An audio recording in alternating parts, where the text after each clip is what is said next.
Se você não sabe, e eu acho muito difícil você não saber, tá todo mundo aí falando, o Ancelotti renovou hoje com o Real Madrid até 2026 e obviamente não vai ser o técnico da seleção brasileira.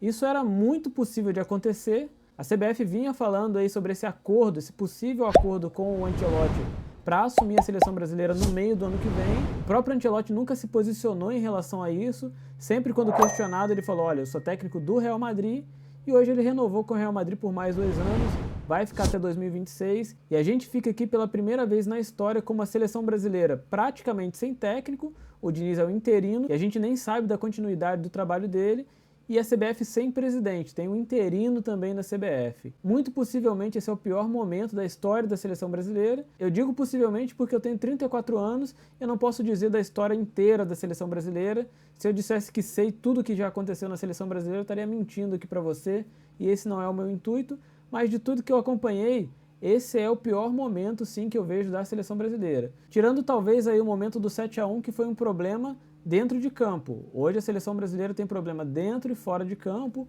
uma série de problemas administrativos, presidente cassado, presidente acusado de assédio, a gente tem um monte de problema na seleção brasileira e a gente não sabe como vai ser daqui para frente.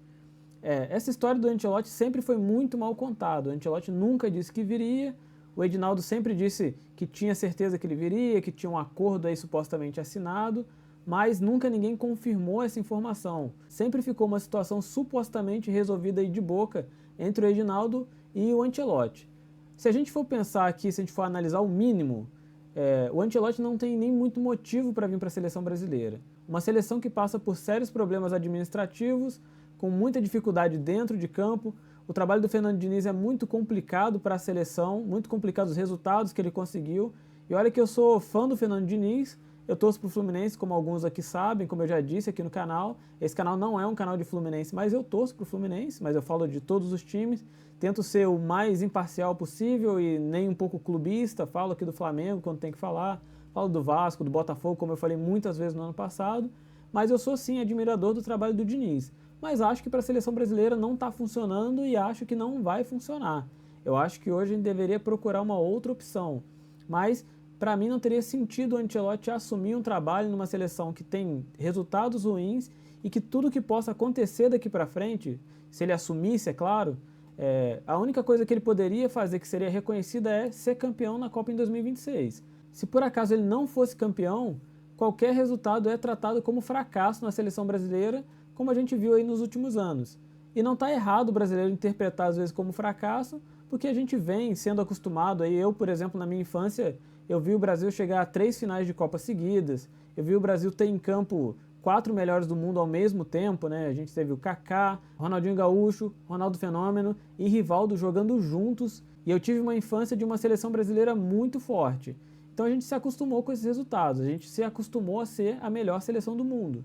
E isso nos últimos anos vem acabando, vem se deteriorando tanto o relacionamento do torcedor com a seleção brasileira, quanto a representatividade da seleção brasileira mundialmente, e o Ancelotti viria para assumir uma bomba praticamente, para ter que ser o salvador de uma situação que não foi ele que causou, não é o país dele, ele é um técnico reconhecido mundialmente, já ganhou 4 Champions Leagues, ele já ganhou todas as ligas importantes da Europa, e ele viria para a seleção brasileira basicamente para ser um para-raio, para ser a esperança da seleção voltar a ser campeã, mas correndo o risco disso não dar certo e ele ser tão criticado como os outros já foram. E como que vai ficar a seleção brasileira agora que o Ancelotti renovou com o Real Madrid? Hoje a seleção brasileira é treinada pelo Diniz e, como eu disse, eu sou fã dele, mas acho que não vai funcionar o tipo de trabalho dele na seleção. O tipo de trabalho do Diniz ele tem que ser construído no dia a dia, é uma estratégia de jogo diferente, uma montagem de elenco diferente. E o jogador que vai passar o ano todo jogando no seu clube de uma maneira, ele vai ter que vir para a seleção brasileira e trabalhar num esquema totalmente diferente.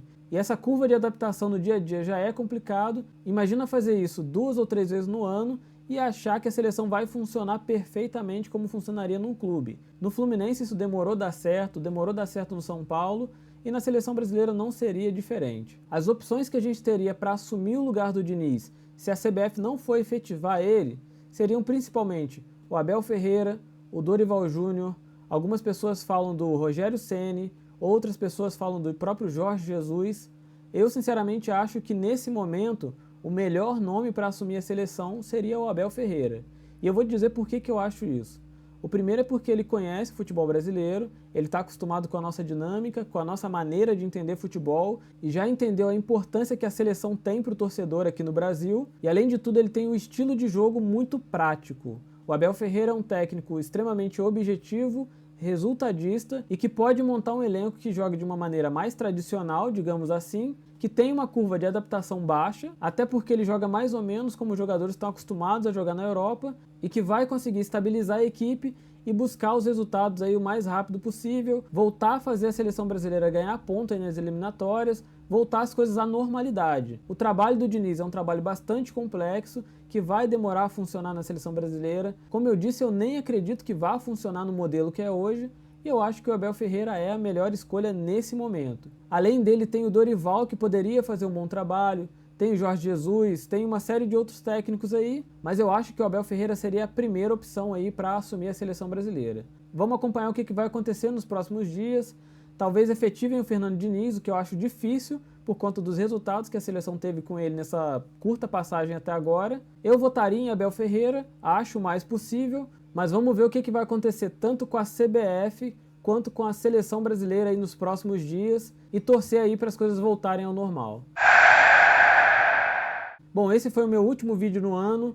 Eu desejo para você, para sua família, um feliz ano novo. Obrigado a você que se inscreveu aqui no canal no ano de 2023. Eu espero que você continue comigo aí em 2024 e a gente vai seguindo aqui falando de futebol brasileiro, de seleção brasileira, trazendo novidade, comentando aí o que está acontecendo nos clubes. E se você não é inscrito, se inscreve aqui no canal, comenta esse vídeo, compartilha. Eu preciso muito do seu feedback, eu estou começando aqui no YouTube, então se você vê que eu falei alguma besteira, comenta aqui, pô Bruno, você falou besteira nesse vídeo aí.